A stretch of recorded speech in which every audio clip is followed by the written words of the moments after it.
ఈరోజు నేర్చుకునేటువంటి topic name వచ్చేసి తేలిక పదాలు. తేలిక పదాలు మీన్స్ ఈజీ వర్డ్స్ అన్నమాట. మీన్స్ సరళ పదాలు అంటే వర్ణమాలలో ఉండే అక్షరాలతో వచ్చే పదాలన్నమాట. ఇందులో ఏమాత్రం గుణింతపు గుర్తు కానీ ఒత్తులు కానీ ఉండవు. ఫస్ట్ వన్ అర, సెకండ్ వన్ అలా, థర్డ్ వన్ వచ్చేసి ఆట, నెక్స్ట్ ఒక, గడ, గద, నగ,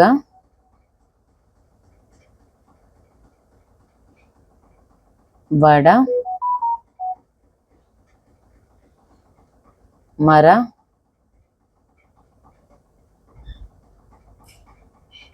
ఈలా. ఇవన్నీ 2 లెటర్ వర్డ్స్ అన్నమాట. ఇందులో ఏమాత్రం గుణింతపు గుర్తు కానీ ఒత్తులు కానీ లేవు కాబట్టి వీటిని తేలిక పదాలు అంటారు. నెక్స్ట్ 3 లెటర్ వర్డ్స్ అరక, కడప, మడత,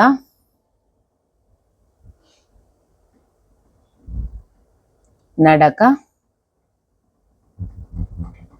గడప, పలక, ఆమడ,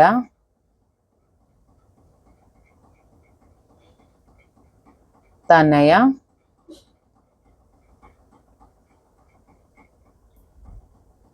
మమత,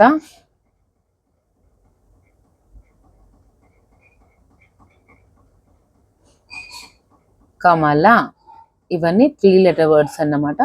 ఇక్కడ చూడండి 3 లెటర్ వర్డ్స్లో మనకు మొత్తము తేలిక పదాలు మాత్రమే ఉన్నాయి కాబట్టి వీటిని మరలా ఎలా చదవాలో ఒకసారి చెప్తాను. అర, అల, ఆట, ఒక, గడ, గద, నగ, వడ, మర, ఈల, అరక, కడప, మడత, నడక, గడప, పలక, ఆమడ, తనయ, మమత, కమల.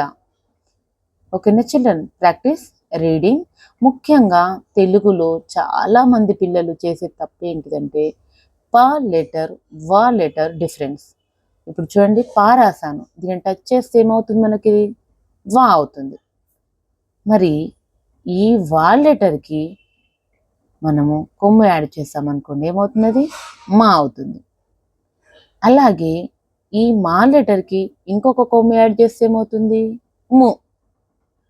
మరి ఈ మూకి మనము ఏత్వం యాడ్ చేస్తామనుకోండి ఏమవుతుంది అప్పుడు, మో.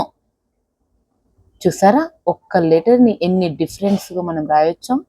ఇదే ముఖ్యంగా తెలుగులో చేసే మిస్టేక్ కూడా అంతే. మనం మాట్లాడే మాటలో చిన్న డిఫరెన్స్ వచ్చింది అనుకోండి ఆ వర్డ్ మీనింగ్ చేంజ్ అవుతుంది. ఇప్పుడు నా సాకి తేడా చూడండి.